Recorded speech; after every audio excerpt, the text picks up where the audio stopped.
You know, they say there's a moment of clarity when your back is against the wall and you have nothing left to lose. And all that's left to do is just leave it all out there. Put it all on the line. Take all your chips and go all in. And that's what I did today. I put myself and this channel on the line. I was ready to walk away forever. Never again make another video. This wasn't a bluff. This was real because this was serious. We needed to turn things around. And this was a moment tonight we just could not let slip away. So I was ready. I was ready and willing to lay it all out there. Thankfully, the Hawks obviously got my message. They said, Clay, we're not going to let you down. No, we got your backs. And so thanks to the Blackhawks, I can say, the show goes on! Now, I don't want to alarm anyone.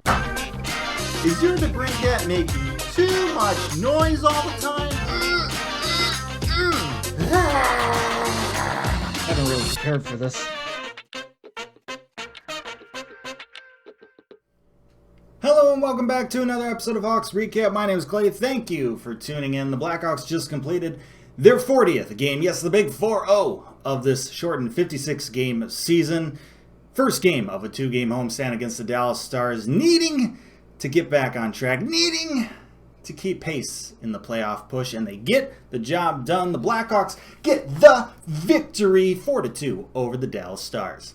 Now, as I mentioned, Hawks really came through for me tonight. Really saved the day, supported me during this trying time, stepped up to my challenge, and essentially saved this channel. But I have to admit, they weren't the only ones. They're not the only reason this channel keeps on going. They're just the ones grabbing the headlines, the tip of the iceberg on top of the water, essentially.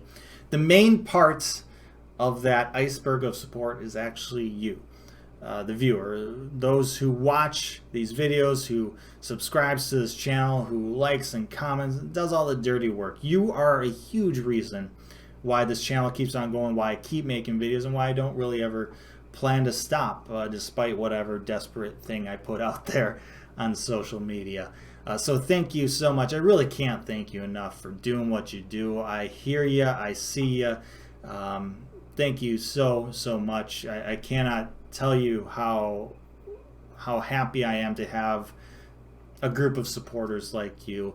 But you're not the only group of supporters. I also have supporters who follow me and interact with me on Twitter and when I live tweet during games. If you're interested in that, there's a link to my Twitter in the description. That's always fun. I definitely enjoy that type of interaction with fellow Blackhawks and hockey fans. And then finally, I have a group of supporters who I call super fans, those who monetarily support me. And that group actually grew recently. And so I need to give a very special shout out to Steven S. Steven, thank you so much for becoming the newest super fan of this channel, the newest Patreon supporter. Thank you. I really cannot tell you how much I appreciate it, how thankful I am that you took that jump. Obviously, it's a completely optional thing. This channel is a hobby of mine. I don't ever plan to have it be a full-time gig for me. So you know, making that jump and saying, hey, here's a little something for your efforts, that means a lot. It really does. And for any of you who are maybe wondering why or how I didn't know you had a Patreon page. Yeah, I don't really plug it all that much because, like I said, it's not something that I need to survive, essentially. Like, I'm not making a living off of it. But it's there. And there's always a link in the description. There's always a link at the end of the videos. If you're willing to do that, that's awesome. It's totally optional, though. It's not something I expect. But if you want to be like Steven and be a super fan, yeah, follow the link in the description. There's just one tier, $1 a month. Yeah, pretty simple stuff. And if you are willing to make that jump, I am eternally grateful for it. So yeah, one last time, Stephen S., thank you so much. And so with that important announcement and shout out of the way, let's move on to talk about this big victory, this much needed victory that the Hawks got over the Dallas Stars tonight to keep pace in this playoff push, because not only did the Nashville Predators get a come-from-behind shootout victory over the Detroit Red Wings, but the Columbus Blue Jackets also beat the Tampa Bay Lightning tonight. And so we learned that, you can't trust anyone else to get the job done. You have to get it done yourself. And thankfully, the Blackhawks got it done tonight. Vinnie Hinostroza back in the lineup as a Chicago Blackhawk for the first time in a couple years. We acquired him from Florida just a few days ago via trade. It's good to see him back in a red sweater with that Blackhawk logo on the chest. Lankinen in net for the Hawks tonight, and the Hawks needed a stellar performance from him because the Stars got a lot of really good looks in this game. I know the Hawks, they were up 3-0 going into the third period in this game. They seemed to have this game under control, but honestly, even at that point, the Stars could have easily been leading this game. Lankinen had to be sharp, and he was tonight. The Blackhawks looked to have their first goal of the game on their very first shot of the game. Turnover in the neutral zone by the Dallas Stars, and a terrible change to boot gives the Blackhawks an opportunity. Kirby Dach has the puck, gets it to Patrick Kane, who's streaking through the middle of the ice, and he is sprung for a breakaway one-on-one with Ottinger. And us Blackhawks fans, yeah, we like those odds. Beautiful move by Patrick Kane, just lovely. Undresses Ottinger, forehand, empty net essentially. And the Hawks are up 1-0 early in this game, or so we thought. Dallas would end up challenging for offside, and they would end up being correct in their challenge. The play would be deemed offside, and the goal would be disallowed, which was such a bummer because it was such a pretty move and pretty goal by Patrick Kane. It's one thing if an ugly goal or a garbage area goal gets scored and gets taken away due to goalie interference or something, but it's another thing when a skillful goal gets taken away. That's disappointing. But it was the correct call. It was completely offside. Kirby Dach put himself in an offside position when he passed the puck to Patrick Kane. I thought it was pretty obvious, although I did see people thinking that it was pretty obvious that it was onside because Kirby Dach had possession of the puck. But I think they were just confused because here's the thing.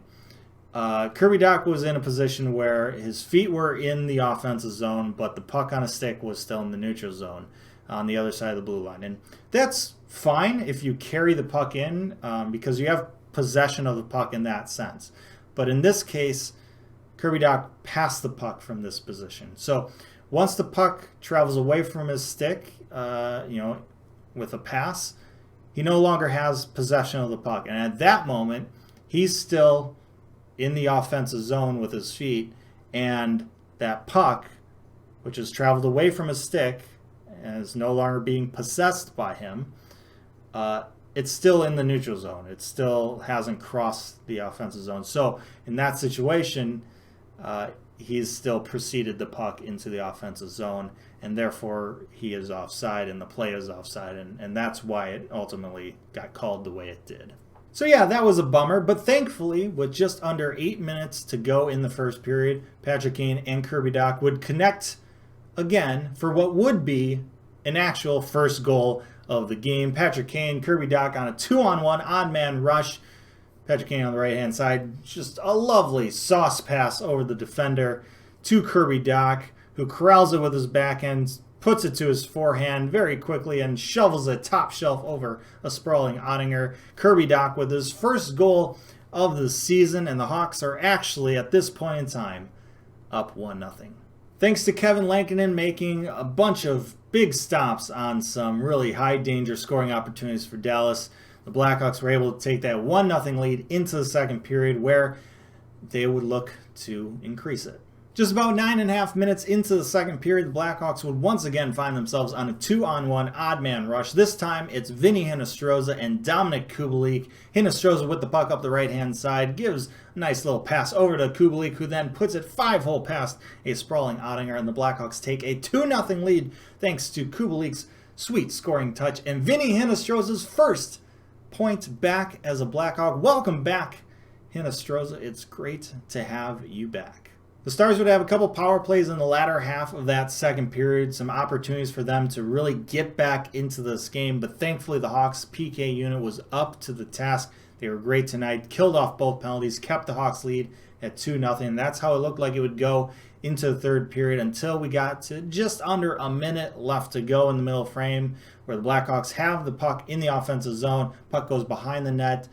Dallas defenseman picks it up. Alex DeBrincat forechecks, pressures, steals the puck, curls in near the dot, and then just snipes it. Top shelf, short side by Ottinger. Oh, what a snipe. In and out of the net. And the Hawks have a 3-0 lead going into the third period. Now, for those of you who haven't been paying attention, a 3-goal lead for the Blackhawks is not safe. we have data points to prove it. But at the same time, the Hawks have played well in this game, and things feel pretty comfortable at this point, despite the fact that the Stars have had some really good opportunities, some really good chances. But Lankinen's been up to the task. He's made some really good saves, and it does seem like the Hawks have this one under control. And it certainly helped that the Hawks would get a power play early in that third period, and although they hadn't scored on the power play in the game yet, and they had 2 opportunities early in the game, their power plays have looked good and they've gotten chances. They haven't been momentum killers in a sense like they've had in recent games. So having a power play early in the third, it looked like they were going to be able to continue getting momentum and potentially even make this a 4-0 game. And we know a 4-goal lead from our data set that's at least safe. So a chance for the Hawks to get to that point. But of course, that doesn't happen.